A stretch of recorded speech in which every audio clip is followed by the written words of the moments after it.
All right. It is 12:01 in Michigan. It's officially the afternoon over here. I know good afternoon for some of you and good morning for others of you on the call today.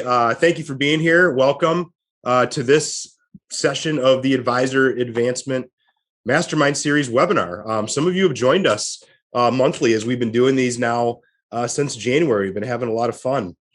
And today we've got what I think is a really special event for today that we'll get into. So first off, I'd like to introduce myself. I'm Matt Eilers, the Chief Business Development Officer here at USA Financial. I really thank you for being here. Excited for what the next 45 minutes-ish are going to look like, because as I mentioned, today is a very special event. We are taking kind of an interesting approach at what we're calling a live case study. And what we're going to be doing is spending some time with a relatively new USA Financial advisor. His name's Kevin Campbell of Peaks Financial. I'll be introducing him and Mark here in just a moment.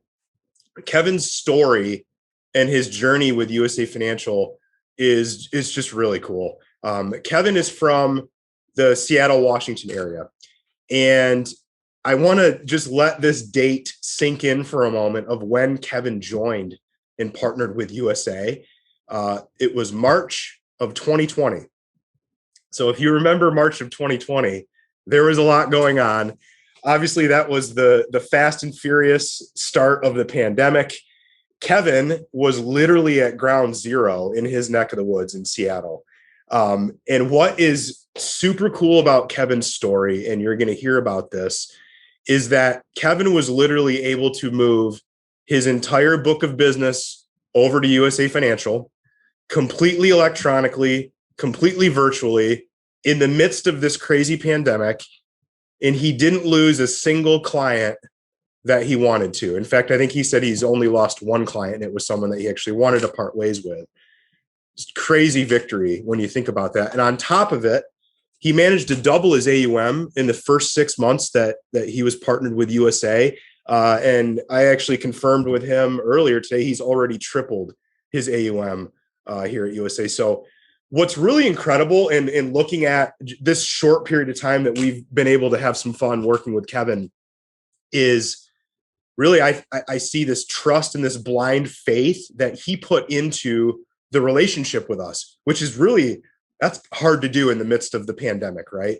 But he's just straight up fun to work with. He's been a really, really excellent student of his craft and a really solid implementer and executor of different tools and systems and processes and technologies, many of those that we've helped him get his hands on. So we're going to be spending a good chunk of time today with Kevin, hearing about this journey, finding out what he did, how he accomplished this growth and success that he's had.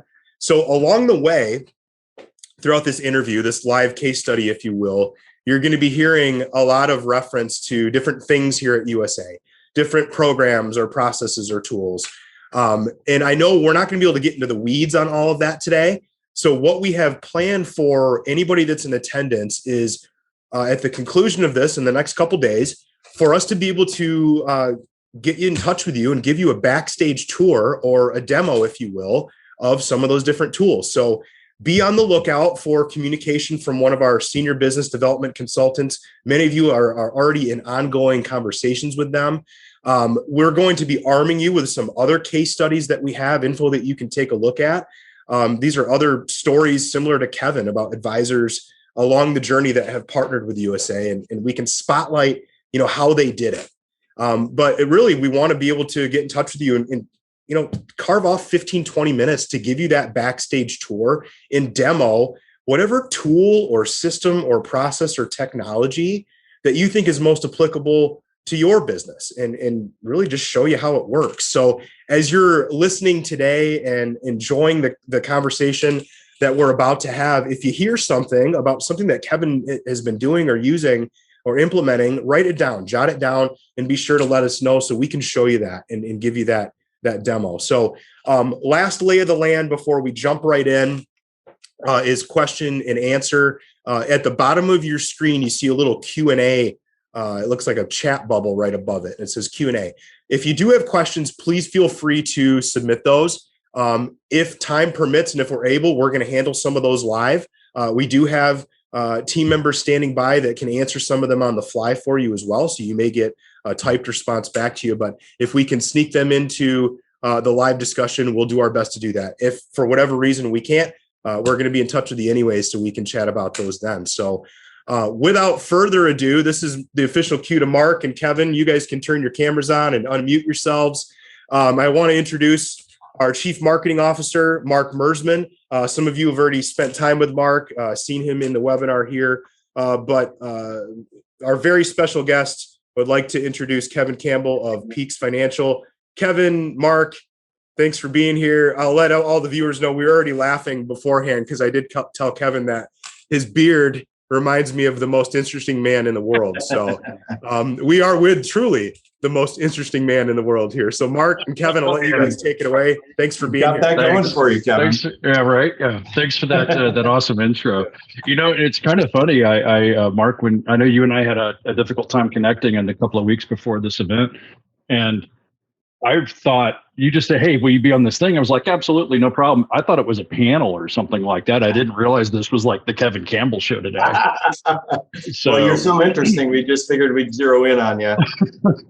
Thanks. Well, the problem that we have when we end up doing panels like this is, you know, we can never stay within the time constraint. So you know, all of you successful advisors typically want to talk and talk and talk, and you know, it's not like me. I'm just a listener. So so we did joke about it. It's going to be difficult for us to stay inside of the 45 minutes, but we'll do our best here. Kevin, I want you to start by just giving kind of a lay of the land and a sense for your background. How did you land in the financial services business? What did you do prior to getting into this world, and what's led you to this point? So, yeah, it was a big change for me about a decade ago, or a little over that, 12 years ago, I suppose. So previously I was, my education was as an IT engineering. So I keep joking that my engineering gene is in remission, right? Because in the financial services world, people are like, "Oh, engineers, oh my God," right? So I was an IT engineer, built a big company down in Texas with some partners. I sold it through it's the 1980, right? I grew up in the 80s. You know, that's when I graduated high school, and moving into adulthood was in the late 80s. And what do they say when, you know, the 80s and 90s, if you don't know what you want to do, go into technology, right? So I wanted the technology. Yeah. I was okay at it. I was decent at it. I got, I got lucky and built a really good company.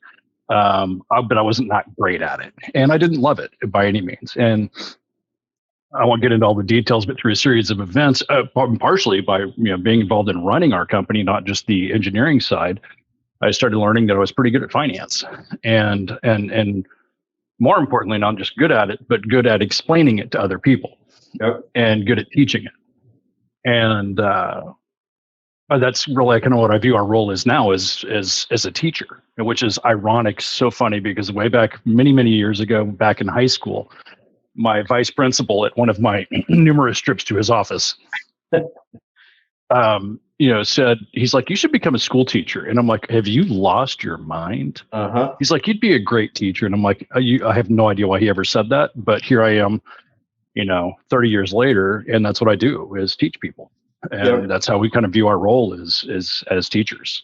And I think the technology side, though, your background there certainly has come through in a lot of what you've built. And, you're definitely a bit of a technology geek when it comes to inside of your practice. So we're going to zero in on that. But sure. And I think that's one of the few things. There's a handful of items that I wanted to make sure we touched on. Technology is one of them, and your use of it. We'll get to that in a little bit, but also just in general marketing and business development, as well as the asset management approach that you're taking now with your clients. So those are some of the things that we're going to touch on. But before we do that, let's talk a little about the last 12 to 18 months or so. What have they been like for you? You made the decision to come on board, probably without knowing I think it was before you knew the pandemic was staring us in the face, but you were still silly and crazy enough to move forward amidst the pandemic. tell me about what led to your decision, and then, the change and what that was all like for the past 12 to 18 months. Well, so let's go back to 2019. I was not overly enamored with my previous RIA. It wasn't, and there was a few things that I was not happy about, but the bigger issue really wasn't the fact that there was things that I wasn't happy about with management on. But one of the bigger issues is one day I had a conversation with them, and I said, "Hey, here's where I want to take my company, and here's where we're at now. How are you going to help me get from here to there?" And they said, "Oh, you need to talk to, I can't even remember the guy's name. Go talk to so and so, and he's the guy he's built a big company." Long story short, I had a conversation with them, and it became very apparent that they had no plan. Right? They were not in what they were good at was helping process orders for people who already had everything figured out, but they didn't have the systems to help an advisor come up and scale the business. And being an IT guy, my engineering background and all that, I'm a systems guy, right? I like systems, and I also understand scalability, and I understand automations and things like that. And I understand that automating an inefficient process magnifies its inefficiency, right? Yep. So it became very apparent that I was in the wrong place, and that while I did have some other issues beyond that, that was one of the biggest reasons that we started looking around. So one day, I still remember this. It was early in the morning here in Seattle, and I got a call from one of the guys at USA Financial, and we get these phone calls all the time, and I usually just thank you, nope, click, right, and in this case, he happened to just catch me at the right time, and I'm like, how did you, and anyways, long story short, we started a conversation. This was in, I'm going to guess, September or October of 19. And we were trying to get out there. We finally had a couple of conversations. He's like, "Hey, why don't you come out to Michigan and meet with the crew?" And we were looking at trying to get out there in November. That didn't work. Looked at December. That didn't work. So we finally settled on January. And so that was the last, as we were talking, that was the last time I was on an airplane. Yep. Was January of 2020. And we flew out there, met with you guys, and we were the last flight in before they closed the airport one night due to a snowstorm, because who doesn't love going to Michigan in January? Well, sure. And then we decided to make the change. And by the time we started getting that wheel moving and everything, that's when right as we are moving the book, we were literally moving our book during the correction in March, where the markets were plummeting and we were in the process of moving our book. So how did that go? I mean, what was, at that point, you were in Seattle, but the Seattle move was relatively new. So I want you to give some context there, because I think that helps to maybe paint the picture a little, because you had picked up and decided you were just going to move across the country to a whole new land. But give the backdrop there, because I do think that comes into play a little for your business structure. It does very much, especially with the adoption of technology and all that. So we decided in 2016, we were living in Texas, and we decided that we wanted to move. And we talked about for years about coming to the Northwest. My wife and I, we've been together for a long, long time, and we've been talking for well over 20 years about coming to the Northwest.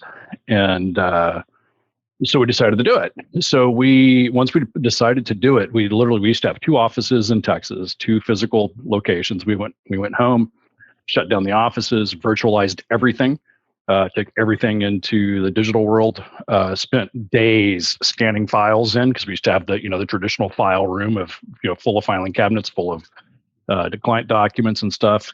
Spent probably a week scanning documents in and organizing, and sent everybody home, and we went virtual. And so when the pandemic hit, we were already well geared for working remotely. Matter of fact, we closed. We do probably 90% or more of our business remotely, and have since 2016. Okay. So as you were moving your book of business, what were your biggest obstacles, especially when you think about the virtual side of it? I mean, what challenges did you face, and to what degree was your involvement versus your team? How did you handle some of that?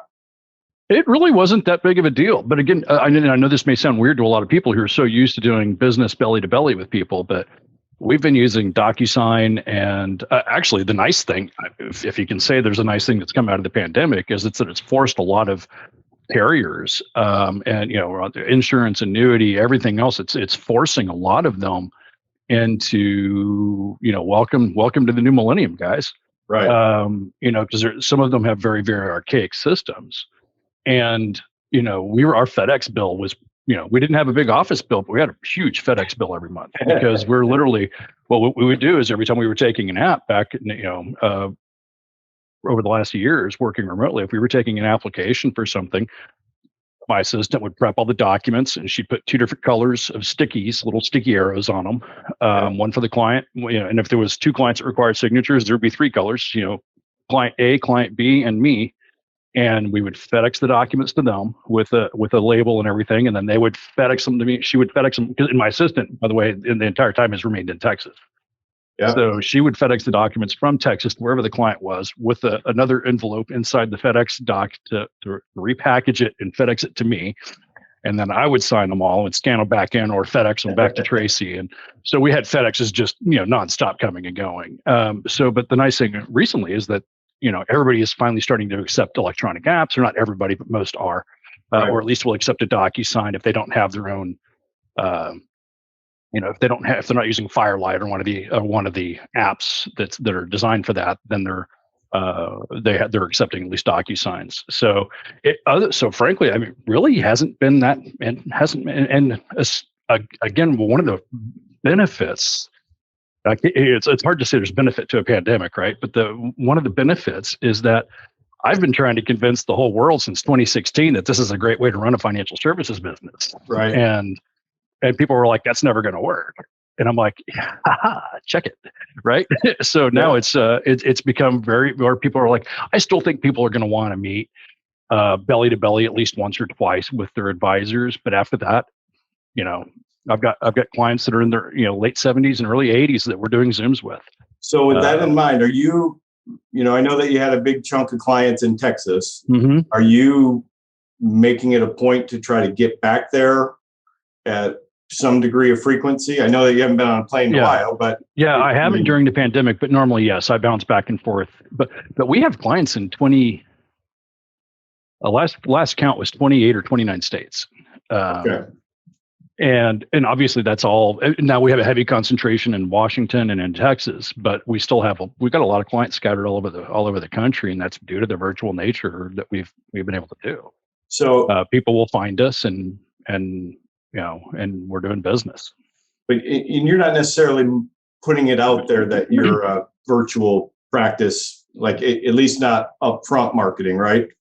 Or are you? No, we don't market it that way, but.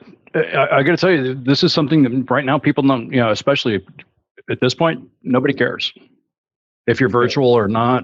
And we have office locations, we do, but I haven't I haven't had a meeting in my office, and Has it been I think the last meeting I had there was probably over a year ago. Okay. Right now it's just an expensive mail drop. Right. Is all it is right now. So I know a lot of people right now, especially as, a lot of folks went to remote work and then they might be coming back, or they're kind of wrestling with that. Mm-hmm. Obviously, you've been doing this for years, where you guys are kind of shotgunned all over. Tell me about the makeup of your practice people-wise, what their roles are, and then a little bit of a sense for some best practices in terms of managing somebody long distance and remote. I know a lot of people are going to be wrestling with that, especially as they think about, do I do this remote thing and can it work staff wise? That's a great question. Here's my input on that is I think that if you're onboarding a new person who doesn't have any experience with our industry, it's going to be very difficult to do that remotely. Thankfully, so there's our company, there's 4 of us, 3 advisors, 1 admin. And Tracy is our admin, and she's the one who kind of follows all three of us along with the dustpan, picking up the pieces and keeping us all organized, right? I keep joking about changing her title to Keeper of Tedious Details. She's the one who makes sure all the T's are crossed and the I's are dotted and that everything's filed the way it's supposed to and all that. And so, but she's been with me, I think it's like 7 years or 8 years that she's been with us. So we didn't have to training somebody, a new person. If I were to bring on a new admin right now and try to do it virtually, it would be a challenge. I see for us personally, for my company, I see us as a hybrid going into the future. I don't intend right now. We shut down one of our offices this year. Actually, two. We shut down 2 locations, physical locations this year. We still have one, and that is kind of a flex space. It's kind of a co-working, kind of like a WeWorks type facility. Yeah. And we'll keep that. And my intention is we'll keep that, and we'll keep that for the next couple of years until we get to the point where, with our current staffing, we're fine working remote and going to an office when we need to meet with a client. Other than that, we're going to stay mostly remote for the next year or two is my expectation. As our growth forces us to start bringing on more staff, that's probably when we'll look at going back into a physical office location. Okay. But again, at that point, it's for us. It's I view our physical office space as something for us, not for our clients. Right. Yeah, not because the clients are expecting it. But because I think it'll improve our operational efficiency. Yeah. So, what are the primary lines of business that you're operating in? I know you mentioned you've got the 3 of you that are conducting business. What does that business look like? What does your business mix right now consist of?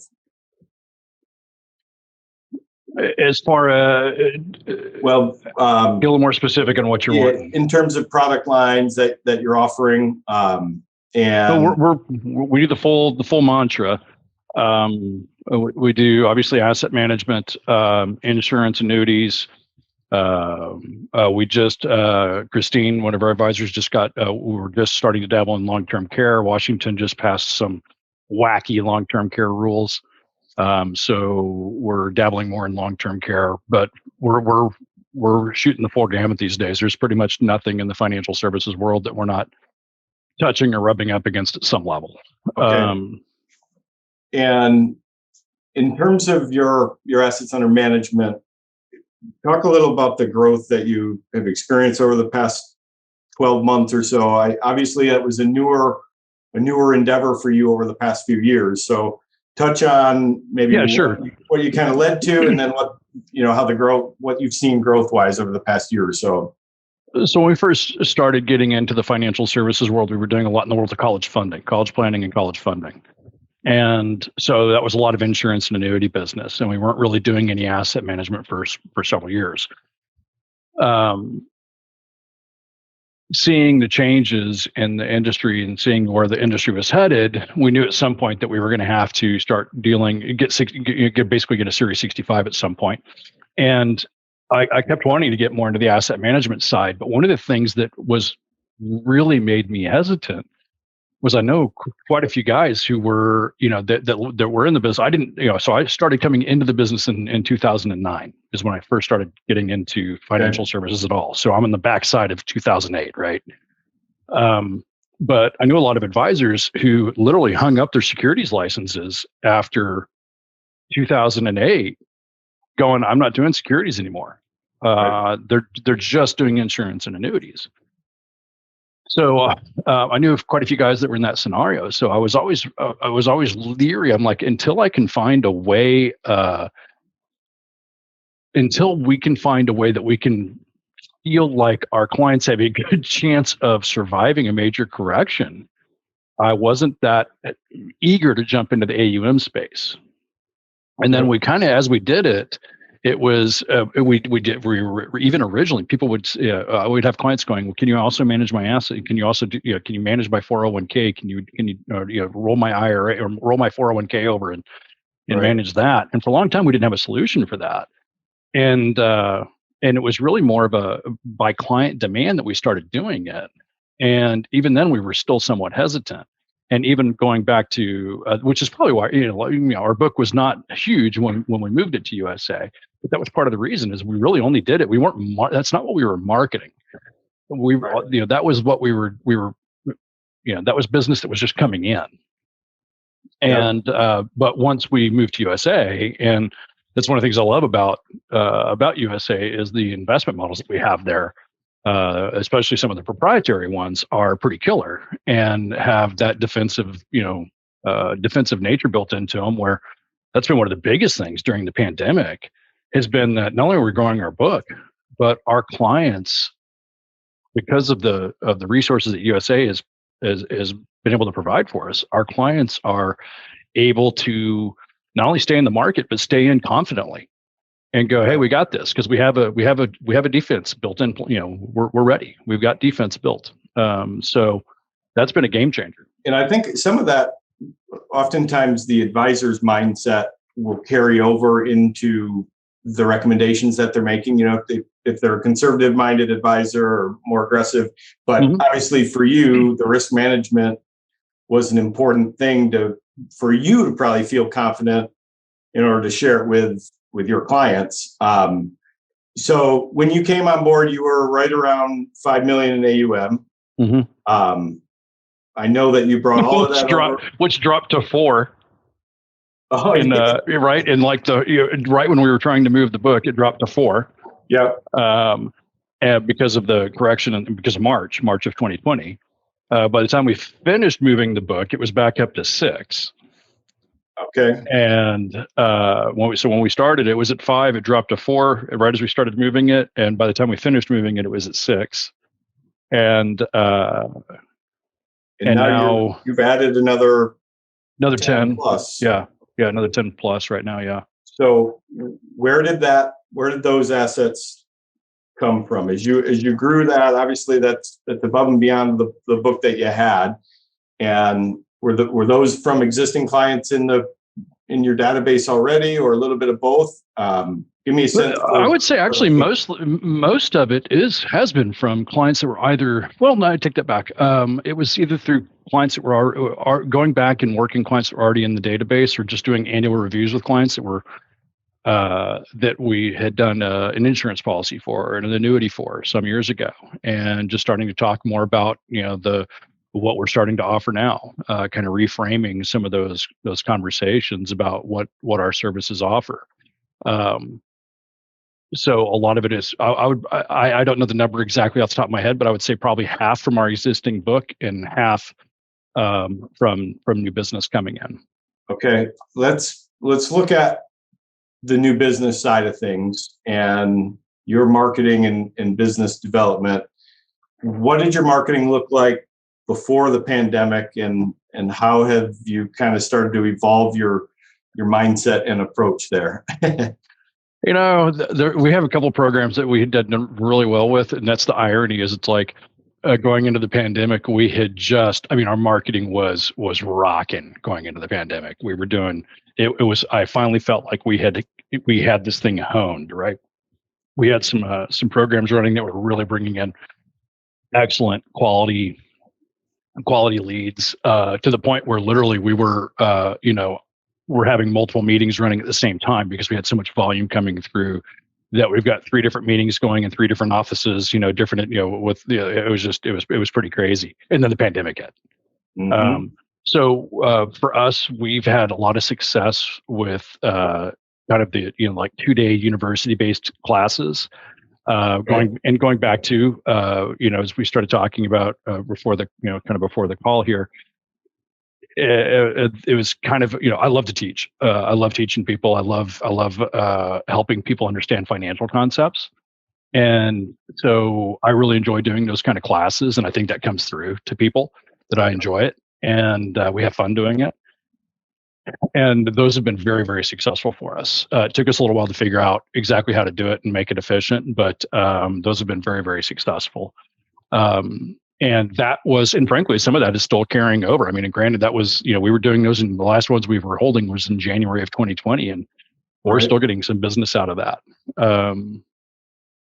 So I want to double click on that a little bit, because I know you and I have talked about your approach, and you even said, it took you a little while to figure out how to start to convert some of those, because it is a little bit, that approach is a little different than maybe some of the traditional seminar approach of a single night. So touch on how you try to structure your event and the couple of nights, and how you're trying to position that with prospective clients. Well, one of the biggest things that we figured out, if you're doing one of those multi-day, university style based classes, is to position it up front, is that there is a part 3. So the ones that we're doing, there's 2 different courses that we've been running, and the way we've been positioning that is, hey, there's a part 3 to this. There's night 1, night 2, and then there's part 3, which is office hours, right? Where you can come in, sit down, and chat about your situation and what's going on with you and how you want to implement, or if you do want implementation. And the biggest thing to success in this is you're not trying to make a sale, you're trying to teach, and you're trying to help people understand concepts. And if they smell sales, the way I look at it, and this is the way we operate our business as well, is if we take care of our clients, we don't look at how much we're making on a deal. We don't look at that kind of stuff. It's if we're taking care of our clients, we're going to make money. If we're taking care of our prospects, we're going to make money. There are times that we spend time with people that we know there's never going to be $1 in it for us, and that's okay, because they need the help as well. And we just look at it as, it'll all come out in the wash at some point. If we're doing the right thing, if we're taking care of our clients, if we're taking care of prospects as well, giving them the same care that we give our clients, they'll either turn into revenue or they won't. And either way, that's okay. We've done our good work of the day, and we're making good money. At what point are you encouraging them to sign up for office hours? In that starting at in the first 5 minutes of the class. Literally, I'll walk in, I'll put my name up on the board, and then I'll say, here's tonight's part 1, part 2, and then here's part 3. And I'll say, you can go ahead and sign up at to go ahead and my office is 10 minutes away, blah, blah, blah. Here's where office hours happen. You can go ahead and get signed up on break. You can sign up after tonight's class. You can sign up next week at that class. And usually when I say that the first time, nobody moves. By the time the first break comes, people are starting to sign up. But we didn't do that the first couple of times we ran this class, and we would just do it at the end. We'd say, hey, by the way, this has been great class, yada, yada, yada. Feel free to sign up for office hours if you have questions. And we got very, very low conversion because we kind of sprung it on them at the last minute, right? Right. And so if we just started future pacing it in the first class, and it was normally the last couple of events we did, like one event we had, literally we were in a classroom in Seattle University. The classroom was packed. There was not an empty chair in the place, and we signed up almost everybody. For part 3. Now that didn't convert to as much business as we would have liked because the pandemic struck right then. So, but it was, almost everybody came in for a one-on-one afterwards, and we did a lot of business out of that. So talk about your adaptations in the pandemic and what you've been doing over the past 12 to 18 months since the pandemic hit, marketing wise. And I know that you've gotten your nose bloodied. We've shared some bloody noses together, I know. And I think that's honestly just as helpful for people to hear some of the stuff that didn't work, so that maybe they can avoid that mistake. What did you try over the past 12 or so months, and everything. We tried everything. We tried all of it. We've tried videos, we've tried Facebook marketing, we actually had some interesting initial success with YouTube videos, doing YouTube or those little commercials on YouTube. And if you remember, Mark, we had one, we did the first one and it worked great. And I was like, yes, we have figured this. And then I got just kicked right in the shins on everyone after that. And it was like, there was just something, why? No idea. Yeah. Absolutely no idea. But we had one that was great and was generating a lot of traffic, and then nothing after that. So what we really did was spend a lot of money that didn't generate a lot of business. When I look back at the business that did come in over the last year, a lot of it was coming through already existing relationships, either referral relationships or existing clients, that kind of stuff. Frankly, when I look back on the money spent during the pandemic, on trying things, it's a little sickening because I spent a pile, I mean, thousands, many thousands of dollars trying to sort through the digital and that kind of stuff, and of course at that point, like everybody on the planet's trying to do digital. And as you mentioned, my tech background, I've been dabbling in the digital world for a long time. It's a tough thing to do and to make it convert. I've spent over the last 6 or 7 or 8 years, I've probably dropped at least 50,000, if not more. It's probably far more than that. That's actually probably a low estimate. Yeah, I was going to say, I know some of what you spent, and I would guess that. Yeah. I'm going to go rock in the corner for a few minutes. I'll be back. Tell me about what's your mindset now? Because I know that you are still doing some of that, and I think that your approach to marketing now with that is a much more realistic approach and probably a much smarter approach to funnel building. So touch on what you're doing now to try to pivot. Do you want me to mention platforms or just concepts? That's fine. Okay, so we found a platform called Snappy Kraken that we're using for our digital now, and that is working really, really well. And that is working from a couple of standpoints. It's bringing in new leads, literally, probably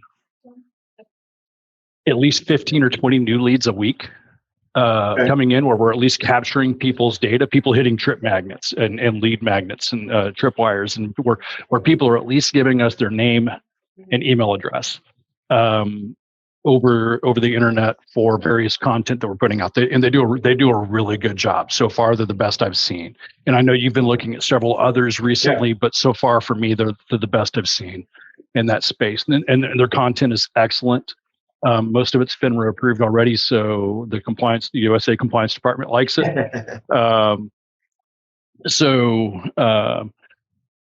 That's been really, really good at generating names and email addresses. And the way we're using that right now is that has generated very little in the way of appointments. It has brought in a few appointments, but not a lot. Okay. But that's a long game. But the intention is, what we're doing is we have focused the digital footprint, the geofencing on our digital footprint, is focused into the areas that we are about to start launching our multi-day workshops into again. So when we relaunch, so what we're doing right now, the only thing I'm doing right now is doing my Snappy Kraken stuff online right now. And we are being prolific there. We are putting out a lot of content: Facebook, LinkedIn, Twitter, email blasts, videos. We're putting out a lot of content, and it's generating a lot of clicks and a lot of names. And we already had a pretty big database, but some of it's kind of stale. But we've added, just in the last, like I said, over the last couple of months, we're adding a substantial amount of new leads. So what we're going to be doing is, as we relaunch our in-person workshops over the next couple of months, not only are we going to be sending out direct mail and all that, but now we have an email list that we can drop straight onto. We're also doing retargeting, which you helped me set up the retargeting, where for anybody who's not familiar with retargeting, it's like digital stalking, like when you go click on, you're looking for a new television or whatever, and then every ad you see or everywhere you turn on the internet, there's suddenly an ad for a television. We're doing that so that we're getting the brand out there, lots of impressions on the branding, lots of traffic going out, lots of content going out. And that way, once we start relaunching our campaigns, our in-person events over the next couple of months, we expect to help bring in where every classroom should be packed. Every time we're doing a class, it should be packed. Yeah. So I know that you engaged us for some of the consulting with Advisor Protocol. And many of those on the call aren't going to be terribly familiar with that process. But one of the things that we really help there is to define your process, define your formula. Can you touch on what your formula is, how that process has helped to shape, I guess, how you approach appointments, and I guess really just the client experience. So That's what it's about right there. And you just nailed it right there. That's what it's about, is client experience. So the advisor protocols process is awesome. It is a heavy lift. It is not a quick Band-Aid, but it is bringing in, it's exactly what we were looking for. When we started off this conversation, the question was, what was it you were looking for? I was looking for systems. I was looking for scalability. I was looking for, how is somebody going to help me grow my business? Not only the behind the scenes stuff, the client facing side as well. And that's what that's all about. It's about taking your practice and systematizing it, automating workflows, all that kind of stuff, so that it is a well-oiled machine. And would you say there's been one big aha or anything that you say, this has been, a big needle mover for me as you've gone through that process? I would just the fact that we have established a process that we understand, that in our clients, that we're being able to articulate to our clients, that we have a system, we have a process that as your life changes and your needs evolve, we already have the solution. You don't need to go talk to another financial advisor. If you need, if there's anything, I tell my clients all the time, call me and tell me what you need or what you're looking for or what you want to do. Don't call me and tell me what you just did. Right. And whether if you're looking for a CPA, if you need estate work, if you need anything like that, call me. We don't do that, but we have the relationships with people that we know are good, and that we can refer you to and that we can work with. And just starting to establish that framework with the clients, and them just knowing that, hey, we've got you. Not only do we have you right now, we have what you need. We can help you with your investment management or your risk management or whatever the education funding or whatever piece it is you're looking for right now. Not only do we have that, but we have everything you need to take you from here for the rest of your life. We have the systems, we have the processes, we have the skill set, and we're not trying to educate them on all of that. Right. And tell them, hey, when you're 70, hey, right, okay, great, Bob, right now you're 54. When you're 78, here's what we're going to do, right? Because it's completely irrelevant at that point, and the strategies will probably change by then. But just them knowing that, hey, we've got you. We have those systems where we become, kind of the goal is to become the family's personal CFO. Tell me about the asset management side, because I know that you've been using our TAMP platform, USA Financial Exchange. Talk to me about what is going into the construction of your portfolios, how you're leveraging different strategies, and I guess maybe the conversation that you have with a prospective client as it relates to that. That's all. There's some really cool stuff that USA has. USA has some proprietary models that are highly defensive in nature without giving up the potential for growth. The way I explain this to clients all the time is, hey, let's say that we're going to put, Mark into a race car, right? So Mark, we're going to put you into a Formula One race car. I got two cars you can get into. They both have the same top speed. They both do 200 miles an hour, right? That's their top speed. One of them has 1950s seatbelt technology in it, meaning so it has a lap belt, right? And the other one has a harness, roll cage, halon systems, fire systems, airbags, everything. Which car do you want to get into? Yeah, pretty obvious. And the obvious answer is nobody goes, put me in the 1950s. Everybody's like, well, I want the safety. Okay, and because of some of the tools and systems that USA has in place, it used to be that you had to give up safety for speed, right? In this case, in the market world, we're talking about giving up safety for returns, and that's just not true anymore. And the way that when I articulate that to a client, and then when we're able to show them that through, like, for example, using Riskalyze and using, here's where you're at right now with the current assets that you have and the way they're managed. Here's what it is with the USA systems and the way we manage assets. It just becomes the most compelling. People are like, well, I mean, literally, it's the light bulb comes on. And they're like, well, I could keep doing what I'm doing, but that would be stupid, right? Yeah. Yeah. So Right. It's just the combination of the models that USA has, these proprietary models that are defensive in nature without giving up the potential for gain.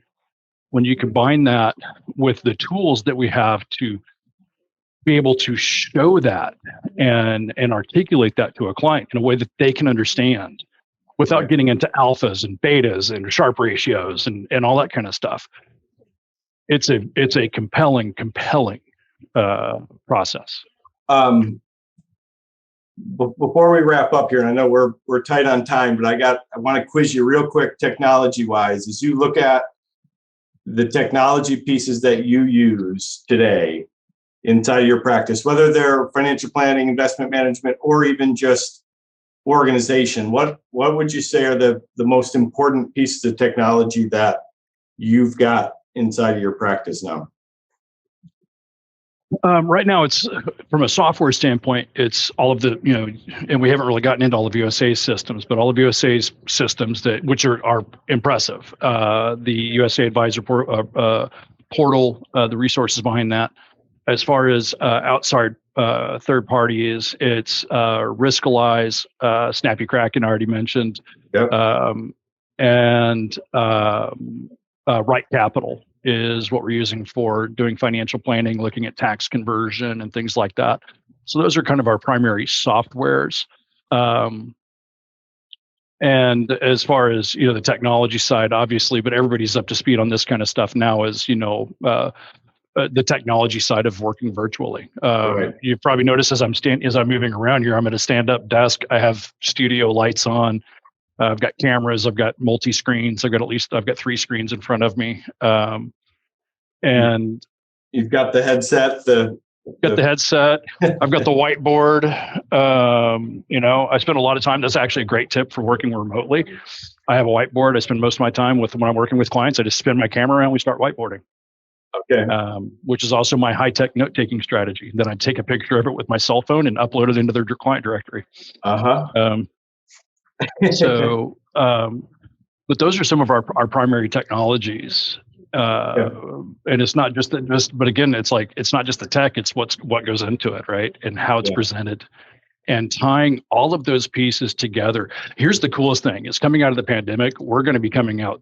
One, we've had a great run during the pandemic, but if we've been able to accomplish this during the pandemic, and we've been putting all the pieces in place with our rebranding and everything that Advisor Protocols has brought to the table, combine that with when you put the whole package together, the next couple of years are going to be stunning. I think our growth coming out of this is going to be explosive. Very cool. Well, I might have to steal you again because I clearly didn't get to about half of what I wanted to, Kevin. So that's on me. I didn't shut you up, and I didn't ask all of the right questions. But I might have to. I can talk for days, man. Yeah. Nobody has ever accused me of running out of words. I'm right there with you, Matt. Do you have any final parting shots before we let Kevin and everybody off the hook here today? I mean, certainly. Most importantly, Kevin, thank you. Thanks for the partnership. Thanks for the time today and sharing what's been meaningful to you and what's helped with some of the horsepower that you've leveraged. And for all the viewers, I know there was a bunch of different stuff that got talked about today. Some of the proprietary investment models that Kevin's using, Advisor Protocol, and that's what really helped him to create that sale formula, which we saw in one of the first slides. That's part of Peaks Financial. Client experience stuff, sales, appointment process, the marketing side of things, financial planning softwares, like all of those different things. We'd love to schedule a demo just to give you some perspective as to what it might look like for you. And for those of you wondering, who the heck are these guys? Are they an RIA or are they a BD or are they an FMO or a marketing company or a coaching firm or a tech firm or a money manager or a TAMP? The answer is yes. We're actually all of those things. And when you talk with one of our senior biz dev consultants, we can help you understand how that unique structure is helping guys like Kevin and some of the other case studies that we can arm you with. So we look forward to reaching out. Kevin, again, thanks, man. It's been fun. Yeah, thank you. Hard to believe. Absolutely. 15 or so months or 18 months, really, and excited for what the next 18 look like. And thank you so much. And I think we're all in agreement. We might have to do a part 2 of this one with Kevin, because I think we got a lot I'd love to. We could chat about. And thank you, Kevin. It's been a great run the last 18 months or whatever it has been. And again, I'm super excited because what we're seeing is I see what's coming over the next 18 to 24 months. And knowing that we've spent the pandemic putting all these pieces in place. Not only have we grown tremendously during the pandemic, but we've been putting all these pieces in place. It is going to be explosive coming out the backside. So that's going to be fun. Awesome. Well, we're looking forward to it. Thank you very much. And I'm sure that we'll be circling back again here soon. All right. Appreciate it, guys. Have a great one. You guys take care. Take care. Bye-bye. Bye now.